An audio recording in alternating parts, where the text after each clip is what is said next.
আসসালামু আলাইকুম রহমতুল্লাহি ওবরাকাতুহু। সকালবেলা ধনীরে তুই, ফকির সন্ধ্যাবেলা। স্ক্রিনের এই মানুষটাকে কি আপনারা চেনেন? চিনতে পারতেছেন না তো? এই যে ইনি সালমান এফ রহমান, কোটি কোটি টাকার মালিক। কত টাকার মালিক উনি নিজেও জানে না।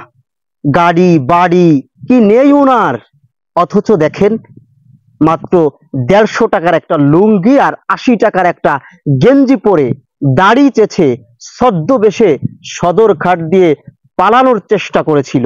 হয়তো ওই বরিশাল ভোলা কোনো একটা দ্বীপে গিয়ে চড়ে গিয়ে একটু আশ্রয় খোঁজার চেষ্টা করেছিল, কিন্তু নিয়তি তাকে ক্ষমা করেনি। এই যে আইনমন্ত্রী আনিসুল হক, যেই মানুষের এত ক্ষমতা, 10 দিন আগেও যার নির্দেশে লাশ পড়ে যেত, আজকে সেই মানুষ দেখেন কত বড্ড অসহায়। একটা লুঙ্গি পরা, একটা গেঞ্জি পরা, দেখেন কিভাবে তাদের হাতে রশি বেঁধে রাখা হয়েছে। এরাই তো একটা সময় নিরপরাধ আলেমদেরকে গরুর রশি বেঁধে আদালতে নিয়ে যাইতো। এরাই তো একটা সময় মামুনুল হকদেরকে গরুর রশি বাঁধতো। একটা সময় খালেদ সাইফুল্লাহ আইয়ুবীদের হাতে গরুর রশি বাঁধতো। এরাই তো একটা সময় গণ অধিকার পরিষদের নেতা মশিউর রহমানদের হাতে গরুর রশি বাঁধতো। মাত্র কয়েক বছরের ব্যবধানে নিয়তি তাদের হাতে এখন গরুর রশি বাঁধা হচ্ছে। এরা ভয়ঙ্কর অপরাধী। এদের অপরাধের কি শাস্তি দিবে রাষ্ট্র? এদের অপরাধের সঠিক শাস্তি হয় ওই ঢাকার রাজপথে এদেরকে ছেড়ে দেওয়া হবে। এদেশের জনগণ তৃপ্তি সহকারে যার যেভাবে মন চায় সেইভাবে প্রতিশোধ নিবে। এরা ক্ষমতার মুহে পড়ে অন্ধ হয়ে গিয়েছিল। এরা নিজেদেরকে অপ্রতিরোধ্য মনে করত। জুলুম করতে করতে এরা সীমা লঙ্ঘন করে ফেলেছিল। এরা নিরপরাধ কোরআনের কর্মীদেরকে পাখির মতো গুলি করে হত্যা করেছিল 13 সালে। এরা নিরপরাধ ওলামায়ে কেরাম মূর্তির বিরুদ্ধে, ভাস্কর্যের বিরুদ্ধে কথা বলার কারণে, পার্শ্ববর্তী আধিপত্যের বিরুদ্ধে কথা বলার কারণে কত নিরপরাধ জমিনের শ্রেষ্ঠ সন্তান ওলামায়ে কেরামের চরিত্রের উপর মিথ্যা কালেমা লেপ্টে দিয়েছিল। এরা কত মায়ের বুক খালি করেছে, এরা কত সন্তানকে বাবাহারা করেছে, তার হিসাব নেই। এরা জুলুম করতে করতে নিজেদেরকে অপ্রতিরোধ্য মনে করত।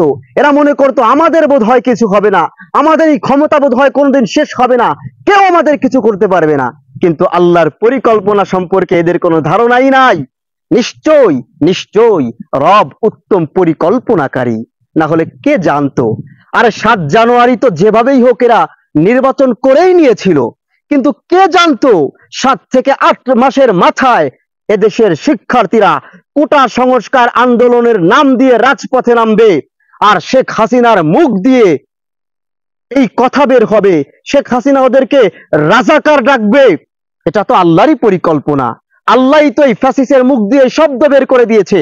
শিক্ষার্থীরা 5 দফা দাবি দিবে, আর শেখ হাসিনা ওই যে ক্ষমতার মোহে নিজেকে খুব অহংকারী মনে করবে, শেখ হাসিনা নমনীয় হবে না। শেখ হাসিনা ওদের উপর গুলি চালাবে। ওরা তখন 8 দফা দাবি দিবে। শেখ হাসিনা তখন আবু সাইদ আর মুগ্ধদেরকে পাখির মতো গুলি করে হত্যা করবে। ওরা তখন শেখ হাসিনাকে ক্ষমা চাইতে বলবে। শেখ হাসিনা তখনও নমনীয় হবে না।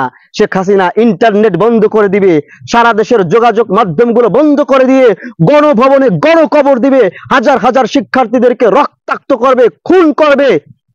তারপরে দেশের শিক্ষার্থীরা 1 দফার দাবি দিবে, আর শেখ হাসিনাকে সর্বশেষ পালিয়ে পালিয়ে দেশ ছাড়তে হবে। সেটাই তো হয়েছে। এটাই তো আল্লাহর পরিকল্পনা। নিশ্চয়ই আল্লাহর পরিকল্পনার সামনে ওদের সকল ষড়যন্ত্র ক্ষুদ্র থেকে ক্ষুদ্র নগণ্য। এটা থেকে কি আমরা শিক্ষা নিব না? আমরা তো ফিরাউনের ইতিহাস পড়েছি, মক্কার কুফফারদের ইতিহাস পড়েছি, জালেম স্বৈরা শাসকদের ইতিহাস পড়েছি, কিন্তু এই শেখ হাসিনার এই আওয়ামী ফ্যাসিস্টের এই পতন, এটা তো আমাদের চোখের সামনে হয়েছে। এটাই তো জ্বলন্ত প্রমাণ।